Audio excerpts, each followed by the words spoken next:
আপনি আমার অনুষ্ঠানে সম্মানিত অতিথি, আপনার প্রতি সম্মান রেখেই বলছি, বিজয়ের মাস চলছে, তো বিজয়ের মাসে যমুনা টেলিভিশনের সেটে দাঁড়িয়ে আপনি বঙ্গবন্ধুকে বিশ্বাসঘাতক বলেছেন। আমি আমার জায়গা থেকে বাংলাদেশের স্বাধীন বাংলাদেশের নাগরিক হিসেবে এর প্রতিবাদ জানিয়ে রাখলাম।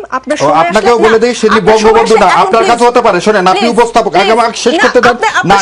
আপনি এখানে নিয়ে আসছেন বলে না এখানে নিয়ে আসছেন বলে না আপনি শুনেন, আগে কথা শুনেন, ইট ইজ নট ইওর না ঠিক আছে। এই অনুষ্ঠানে তাহলে আপনি একটা জিনিস শেষ করে দিতে পারবেন না। আপনাকে ফ্লোর দিব, আপনি আবার আমি উত্তর দিব।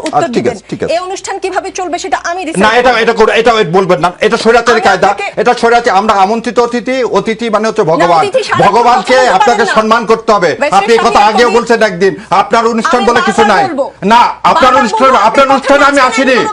আপনি আপনার অনুষ্ঠানে আসছি, আমি আসছি এই 16 কোটি মানুষকে কথা বলার জন্য।